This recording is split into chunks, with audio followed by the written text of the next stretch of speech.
భారతదేశం ధర్మశాల కాదు.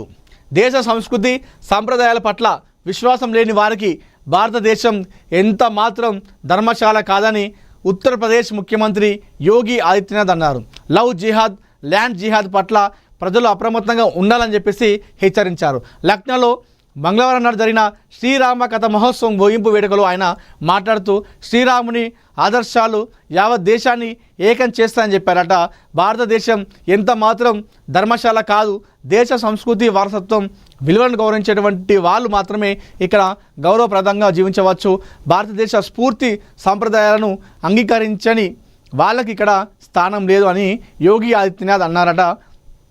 రామాయణ కాలానికి నవీన భారతదేశానికి మధ్య సారూప్యాన్ని వివరిస్తూ దుష్ట శక్తులు అధికారంలో ఉన్నప్పుడల్లా రాక్షస రాజు రావణాసురుడికి కాలంలో ఏ విధంగా దుష్ట శిక్షణ జరిగిందో అదే పునరావృతం అవుతుందని చెప్పేసి చెప్పడం జరిగింది. సో మొత్తానికైతే దేశ ద్రోహులు ఎవరైతే ఉంటారో వాళ్ళందరికీ కూడా ఇది దేశం అనేది ఒక ధర్మశాల అంటే ఒక సత్రం లాంటిది కాదు.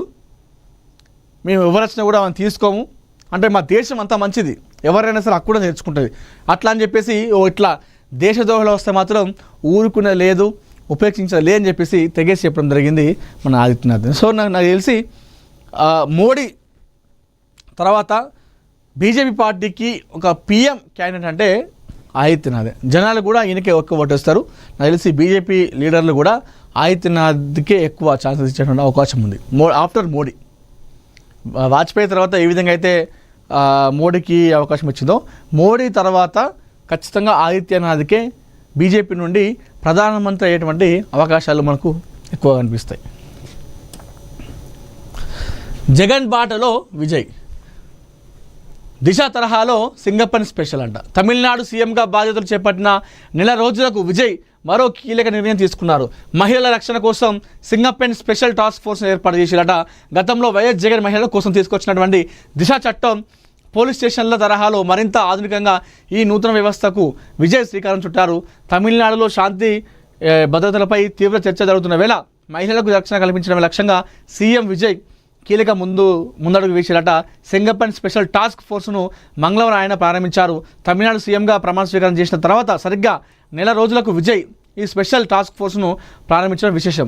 స్త్రీలు బాలికల భద్రత కోసం ఈ స్పెషల్ టాస్క్ ఫోర్స్ విభాగం పనిచేస్తూ ఉంది. సింగప్పన్ అంటే తమిళంలో సింహం లాంటి అమ్మాయి అని చెప్పేసి అర్థం. ఈ టాస్క్ ఫోర్స్ విభాగంలో కానిస్టేబుల్ నుంచి ఐజీ స్థాయి వరకు అందరూ మహిళలు పోలీసులే ఉంటారట. ఈ విభాగంలో పనిచేసే వారికి మార్షల్ ఆర్ట్స్తో పాటు ఆయుధాల వినియోగం, బైక్ నడపడంపై శిక్షణ ఇస్తారట. మహిళలపై వేధింపులు జరిగే కాలేజీలు, బస్టాండ్లు, రైల్వే స్టేషన్ లాంటి రద్దీ ప్రాంతాల్లో పెట్రోలింగ్ నిర్వహించడం ద్వారా నేరాలు జరగకుండా ఈ టాస్క్ ఫోర్స్ చూస్తుంది. ఇది నిజంగా చాలా మంచిది. గతంలో ఇది ఏపీలో సీఎం చేసినప్పుడు జగన్మోహన్ రెడ్డి కూడా ఒక దిశ చట్టం అని చెప్పేసి చేయడం జరిగింది. అలాంటి తరహాలోనే విజయ్ వెళ్తూ ఉన్నారు.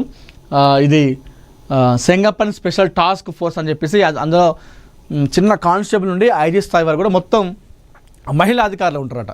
అయితే ఇది ఇట్లా ఉంటే చాలా మంచిది. ఎందుకంటే అక్కడక్కడ మనం చూస్తాం కొంతమంది అమ్మాయిలకు, మహిళలకు ఏమైనా బాధ, ఇబ్బంది వస్తే వాళ్ళు అక్కడ వెళ్ళడానికి జంకుతారు. ఎందుకంటే అక్కడ పురుషులు ఉంటారు, అబ్బాయిలు ఉంటారు కావచ్చు, పోలీసు వాళ్ళు, కానిస్టేబుల్ కావచ్చు, ఎస్ఐలు, సీఏలు ఇట్లా ఉంటే చెప్పడానికి భయపడతారు.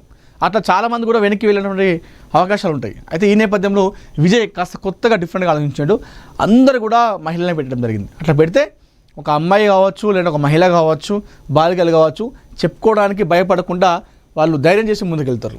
ఈ విషయంలో విజయ్ అంటే ఒక సినిమాలో లాంటి ఏదైతే ఉంటాయో అలాంటి తరహాలో ఇక్కడ బయట కూడా చేస్తూ ఉన్నాడు. సినిమాలో ఏ విధంగా అయితే అమ్మాయిలను కాపాడము పోలీసుడిగా చాలా సినిమాలు చేసిండు, ఒక సీఎంగా కూడా సర్కార్ అనే సినిమాలో, అట్లానే రియల్ లైఫ్లో కూడా చేస్తూ ఉన్నాడు విజయ్.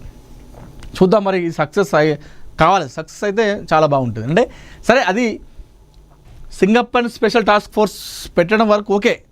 పెట్టిన తర్వాత అది ఎట్లా పనిచేస్తుంది, దానివల్ల బాలికలపైన, మహిళలపైన దాడులు, లైంగిక దాడులు ఆగాయా, వేధింపులు ఆగాయా అనేది కూడా మనం చూసుకోవాలి. చూద్దాం మరి ఏమి జరుగుతుందో.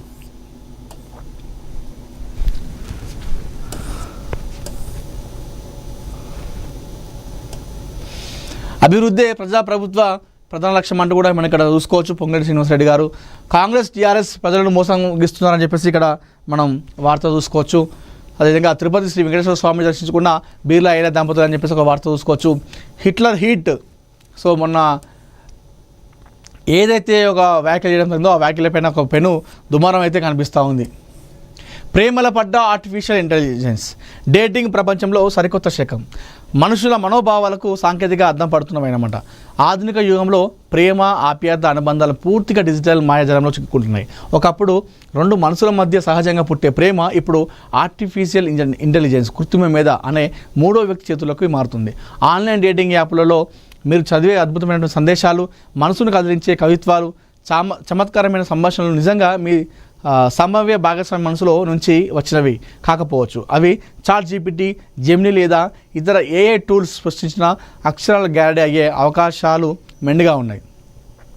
అంటే దీని అర్థం ఏంటిదంటే, ఒక్కొక్క సందర్భంలో ఒక అమ్మాయి అబ్బాయి మధ్యలో ప్రేమ పుడితే అది వాళ్ళ మనసులో ఉన్నటువంటి భావాలు, వాళ్ళ మనసులో ఆ టైంలో అమ్మాయి పైన కావచ్చు లేదంటే ఆ అబ్బాయి పైన కావచ్చు, ఆ భావాలన్నింటినీ కూడా తన మనసు నుండి వచ్చినటువంటి దాన్ని చాటింగ్ ద్వారా చేసేవాళ్ళు.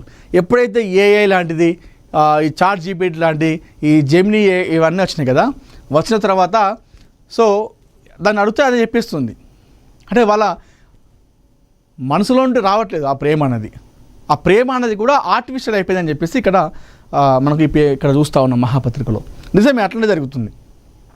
ఇప్పుడు ఏముంది, ఇప్పుడు ఒక అమ్మాయి బర్త్డే ఉందనుకోండి, ఒక బెస్ట్ ఫ్రెండ్ అనుకోండి, అంటే ఒక ప్రియురాలు, తన ప్రియురాలు బర్త్డే ఉందనుకోండి, తను ఏం చేస్తాడంటే చాట్ జీపీటీ ఓపెన్ చేస్తాడు, ఈరోజు నా గర్ల్ ఫ్రెండ్ లేదంటే నా ప్రియురాలి బర్త్డే,